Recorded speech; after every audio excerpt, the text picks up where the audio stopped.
Hello दोस्तों, आप सभी लोगों का हमारे यूट्यूब चैनल में स्वागत है। तो टेक्नीशियन ग्रेड थर्ड का एग्ज़ाम आप लोगों का चल रहा है। तो जिन लोगों का भी एग्ज़ाम अभी बाकी है उन लोगों के लिए, और जिन लोगों का एग्ज़ाम आज यानी कि 12 जुलाई को सेकंड शिफ्ट में हो गया है, सभी के लिए यह क्लास महत्वपूर्ण है। तो आप लोग क्लास को जो है लास्ट तक देखिए और चैनल को जो है ज़रूर से ज़रूर सब्सक्राइब करिए। तो चलिए शुरू करते हैं बिना समय को जो है नुकसान किए हुए, जिसमें हम पहले देखेंगे सामान्य ज्ञान। सामान्य ज्ञान से संबंधित महत्वपूर्ण प्रश्नों को जो है हम पहले करेंगे, जिसमें हमारा पहला प्रश्न है, काकरमता किस प्रसिद्ध ऐतिहासिक स्थल से जुड़ा हुआ है? काकरमत्ता जो है यह किस प्रसिद्ध ऐतिहासिक स्थल से जुड़ा हुआ है? तो इसका आंसर हो जाएगा सारनाथ। किस प्रसिद्ध ऐतिहासिक स्थल से जुड़ा हुआ है? तो सारनाथ से जुड़ा हुआ है। सही आंसर क्या हो जाएगा? सारनाथ। और यह कैसा है? तो यह एक बौद्ध स्थल के जो है पास स्थित है आपका काकरमत्ता। सही आंसर क्या हो जाएगा? बौद्ध स्थल के पास जो स्थित है काकरमत्ता। सारनाथ जो है आपका कहाँ पर है? तो यह आपका स्थित है वाराणसी के आसपास, वाराणसी में ही लगभग स्थित है सारनाथ। अगला प्रश्न है प्रश्न नंबर 2। प्रश्न नंबर है, किस भारतीय महिला वैज्ञानिक को मिसाइल वुमेन ऑफ इंडिया कहा जाता है? किस भारतीय महिला वैज्ञानिक को मिसाइल वुमेन ऑफ इंडिया कहा जाता है? तो इसका सही आंसर आपका हो जाएगा टेसी थॉमस। टेसी थॉमस को जो है महिला जो है टेसी थॉमस आपकी महिला वैज्ञानिक है, जिसे मिसाइल वुमेन ऑफ इंडिया के रूप में जाना जाता है। तो सही आंसर क्या हो जाएगा? टेसी थॉमस। अगला प्रश्न आपका है प्रश्न नंबर 3। प्रश्न नंबर 3 है, भारत में सबसे अधिक वन क्षेत्र वाला जो है राज्य कौन सा है? भारत में जो है सबसे अधिक वन क्षेत्र वाला जो है राज्य कौन सा है? तो इसका आंसर हो जाएगा मध्य प्रदेश। कौन सा राज्य है जहाँ पर सबसे अधिक वन है? तो इसका सही आंसर हो जाएगा मध्य प्रदेश। अगला प्रश्न है प्रश्न नंबर 4। प्रश्न है, गुप्त काल को भारत का किस युग के नाम से जाना जाता है? गुप्त काल को जो है भारत के जो है किस युग के नाम से जाना जाता है? तो इसका आंसर हो जाएगा स्वर्ण युग। गुप्त काल को जो है भारत के जो है स्वर्ण युग के नाम से जाना जाता है। सही आंसर क्या हो जाएगा? स्वर्ण युग। अगला प्रश्न है प्रश्न नंबर 5। प्रश्न है कि भारत में पंचायती राज की जो शुरुआत कब और कहाँ पर की गई थी? भारत में जो है पंचायती राज की जो शुरुआत है वह कब और कहाँ पर की गई थी? तो इसका आंसर हो जाएगा 2 अक्टूबर सन 1959 में राजस्थान के जो है नागौर जिले से की गई थी। भारत में पंचायती राज की जो शुरुआत है यह आपका 2 अक्टूबर सन 1959 को राजस्थान के जो है नागौर जिले से जो है की गई थी। अगला प्रश्न आपका है प्रश्न नंबर 6। प्रश्न नंबर 6 है, कन्याकुमारी किन 3 समुद्रों के जो है संगम पर स्थित है? कन्याकुमारी जो है यह आपका किन 3 समुद्रों के जो संगम पर स्थित है? तो इसका आंसर हो जाएगा बंगाल की खाड़ी, अरब सागर और हिंद महासागर।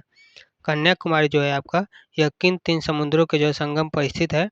तो यह आपका स्थित है बंगाल की खाड़ी में, अरब सागर में और हिंद महासागर। इन तीनों के जो है मध्य स्थित है आपका कन्याकुमारी। सही आंसर हो जाएगा। अगला प्रश्न आपका हो जाएगा प्रश्न नंबर 7।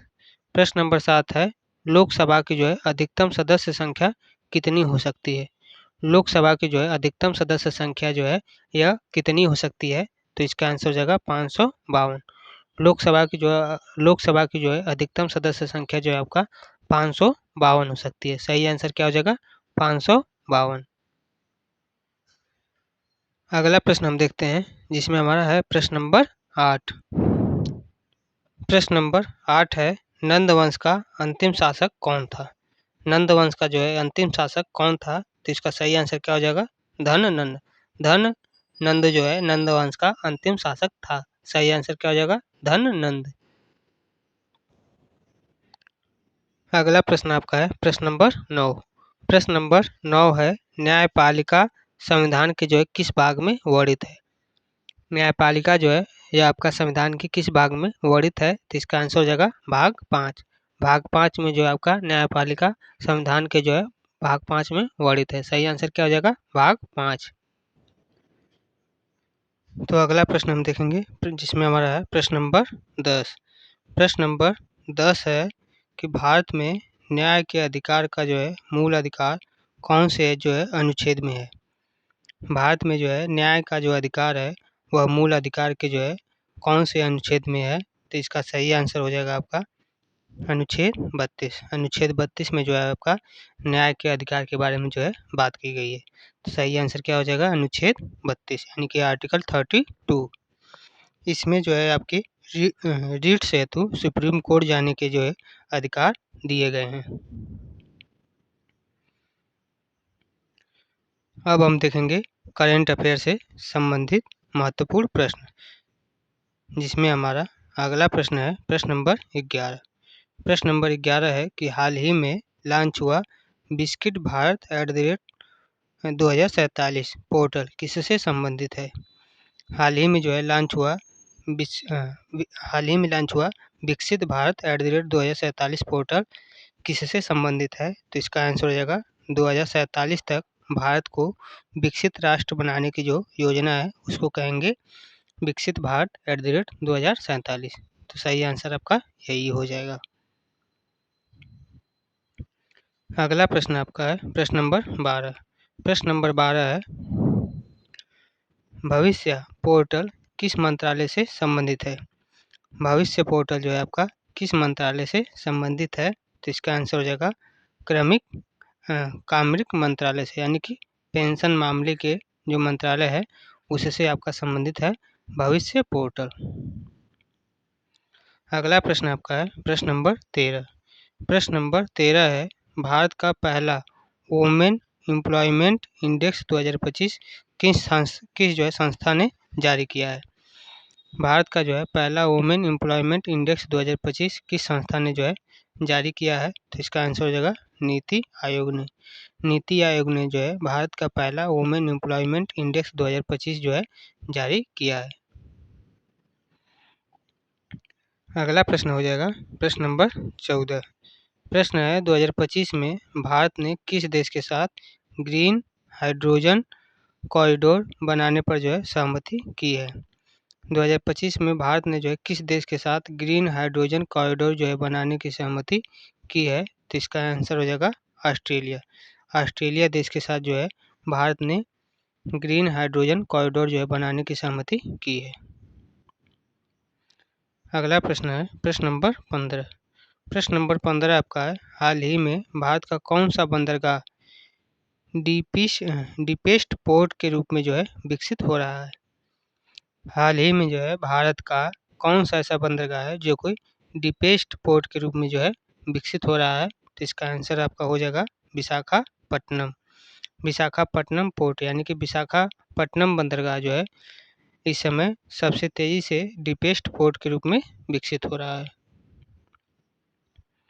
अब हम देखेंगे हिंदी व्याकरण। हिंदी व्याकरण से जो है जितने भी महत्वपूर्ण प्रश्न हैं सभी को जो है हम कवर करेंगे, जिसमें हमारा अगला प्रश्न है प्रश्न नंबर 16। प्रश्न है कि विश्वविद्यालय में कौन सा समास होगा। विश्वविद्यालय में जो है आपका कौन सा समास होगा। तो इसका सही आंसर आपका हो जाएगा तत्पुरुष समास। विश्वविद्यालय में जो है आपका कौन सा समास होगा। तो इसमें आपका तत्पुरुष समास होगा। सही आंसर हो जाएगा तत्पुरुष समास। अगला प्रश्न है प्रश्न नंबर 17। प्रश्न है निष्कलंक शब्द में उपसर्ग और प्रत्यय बताना है। उपसर्ग क्या होगा और प्रत्यय क्या होगा। तो निष्कलंक में जो है आपका उपसर्ग जो होगा वह हो जाएगा निस और प्रत्यय क्या हो जाएगा क हो जाएगा। तो निष्कलंक शब्द में जो आपका उपसर्ग निस हो जाएगा और प्रत्यय क्या हो जाएगा क हो जाएगा। अगला प्रश्न है प्रश्न नंबर 18। प्रश्न नंबर 18 आपका है संचालक शब्द का लिंग परिवर्तन क्या होगा। यानी कि संचालक अगर आपका पुल्लिंग है तो इसका लिंग परिवर्तन करने पर क्या हो जाएगा। तो इसका सही आंसर आपका हो जाएगा संचालिका। संचालक आपका पुल्लिंग है, संचालिका आपका स्त्रीलिंग हो जाएगा। तो चूंकि हमें लिंग परिवर्तन करना था तो संचालक का क्या हो जाएगा संचालिका। अगला प्रश्न है प्रश्न नंबर 19। प्रश्न है आपका नाम क्या है, यह किस प्रकार का जो है वाक्य है। आपका जो नाम है वह क्या है, यह किस प्रकार का वाक्य है। तो इसका आंसर हो जाएगा प्रश्नवाचक वाक्य। आपका नाम क्या है, यह किस प्रकार का वाक्य है, तो यह आपका जो है किस प्रकार का वाक्य है, तो प्रश्नवाचक वाक्य है। सही आंसर क्या हो जाएगा, प्रश्नवाचक वाक्य।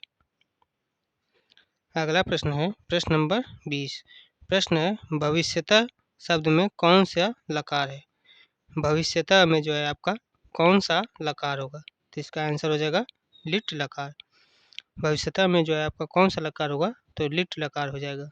और यह किस लिए है, तो भविष्यतः का मतलब होता है भविष्यकाल। भविष्यतः में जो है लिट लकार है, किस चीज़ का, भविष्यकाल का जो है आपका लिट लकार हो जाएगा भविष्यतः। अगला प्रश्न है प्रश्न नंबर 21। प्रश्न नंबर 21 आपका है कवि का संधि विच्छेद क्या होगा। हमें क्या बताना है, कवि का संधि विच्छेद क्या होगा। तो कवि का संधि विच्छेद हो जाएगा आपका क प्लस ई। क प्लस ई मिलकर आपका बन जाता है कवि। तो कवि का संधि विच्छेद क्या हो जाएगा, तो क प्लस ई। अगला प्रश्न है प्रश्न नंबर 22। प्रश्न नंबर 22 है राजपुरुष शब्द में कौन सा समास होगा। राजपुरुष, राजपुरुष शब्द में जो है आपका कौन सा समास होगा, तो इसका आंसर हो जाएगा तत्पुरुष समास। राजपुरुष शब्द में जो है आपका कौन सा समास होगा, तो इसमें जो है आपका तत्पुरुष समास होगा। सही आंसर क्या हो जाएगा, तत्पुरुष समास। अगला प्रश्न है प्रश्न नंबर 23। प्रश्न है उत्तिष्ठ कौन सा लकार है। उत्तिष्ठ में जो है आपका कौन सा लकार है। उत्तिष्ठ जो शब्द है इसमें आपका कौन सा लकार होगा, तो इसका आंसर हो जाएगा लोट लकार। उत्तिष्ठ में जो है आपका कौन सा लकार होगा, तो लोट लकार हो जाएगा। और यह कैसा है, तो यह आज्ञावाचक शब्द है उत्तिष्ठ। अगला प्रश्न है प्रश्न नंबर 24। प्रश्न है पठन शब्द किससे बना हुआ है।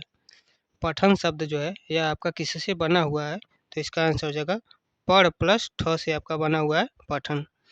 तो पठन शब्द जो है आपका किससे बना हुआ है, तो यह आपका बना हुआ है पढ़ प्लस ठ। पढ़ प्लस ठ से आपका बना हुआ है पठन। अगला प्रश्न है प्रश्न नंबर 25। प्रश्न नंबर 25 है निश्चल का जो है हमसे क्या पूछा हुआ है, विलोम। यानी कि निश्चल का विलोम क्या होगा, तो निश्चल का विलोम हो जाएगा छल युक्त। निश्चल का विलोम क्या हो जाएगा, छल युक्त। सही आंसर क्या हो जाएगा, छल युक्त। अब आगे हम देखेंगे कंप्यूटर ज्ञान से संबंधित प्रश्नों को। कंप्यूटर ज्ञान से संबंधित प्रश्नों को देखेंगे, जिसमें महत्वपूर्ण प्रश्न है आपके प्रश्न नंबर 26। प्रश्न है कि BIOS का जो है पूरा नाम क्या है। BIOS का पूरा नाम क्या है, तो इसका आंसर हो जाएगा basic input output system. BIOS का पूरा नाम क्या है, तो बेसिक इनपुट आउटपुट सिस्टम। सही आंसर हो जाएगा बेसिक इनपुट आउटपुट सिस्टम। अगला प्रश्न आपका है प्रश्न नंबर 27। प्रश्न है फायरवॉल किस स्तर पर कार्य करता है। फायरवॉल जो है आपका किस स्तर पर कार्य करता है, तो इसका आंसर हो जाएगा नेटवर्क की सुरक्षा पर। नेटवर्क की जो है सुरक्षा से संबंधित आपका काम करता है फायरवॉल। सही आंसर क्या हो जाएगा, नेटवर्क सुरक्षा। अगला प्रश्न है प्रश्न नंबर 28। प्रश्न नंबर 28 है भारत में निर्मित पहला सुपर कंप्यूटर कौन सा था। भारत में जो है निर्मित पहला सुपर कंप्यूटर आपका कौन सा था, तो इसका सही आंसर हो जाएगा परम 8000। परम 8000 जो है भारत में निर्मित पहला सुपर कंप्यूटर था। अगला प्रश्न आपका है प्रश्न नंबर 29। प्रश्न नंबर 29 है आईपी एड्रेस को कितने वर्गों यानी कि कितने क्लासेज में जो है बांटा गया है। तो आईपी एड्रेस को जो है कितने वर्गों में बांटा गया है, तो 5 वर्गों में आईपी एड्रेस को बांटा गया है, जिसमें आपके A, B, C, D और E ये 5 वर्ग हैं, जिसमें जो है आईपी एड्रेस को बांटा गया है। सही आंसर क्या हो जाएगा, 5 वर्ग। अगला प्रश्न है प्रश्न नंबर 30। प्रश्न है डीएनएस सर्वर का जो है कार्य क्या होता है। डीएनएस सर्वर का कार्य क्या होता है, तो इसका आंसर हो जाएगा डोमेन नाम को आईपी एड्रेस में बदलना। डोमेन नाम को जो है आईपी एड्रेस में बदलना डीएनएस सर्वर का जो है कार्य होता है। सही आंसर क्या हो जाएगा, आईपी डोमेन नाम को जो है आईपी एड्रेस में बदलना। तो आज के जितने भी प्रश्न थे सभी को हमने करवा दिए हैं। आई होप आप सभी लोगों को क्लास पसंद आया होगा। पसंद आया है तो क्लास को लाइक करिए और चैनल को ज़रूर से ज़रूर सब्सक्राइब करिए, ताकि जब भी हम क्लास को अपलोड करें तो आप लोगों तक जो है इन्फॉर्मेशन यानी कि नोटिफिकेशन पहुंच जाए। अगर जो है आप लोगों को इस क्लास का पीडीएफ चाहिए, तो पीडीएफ के लिए आप क्या कर सकते हैं कि हमारे टेलीग्राम चैनल को आप ज्वाइन कर सकते हैं, जिसका नाम है टीचिंग विद गोविंद।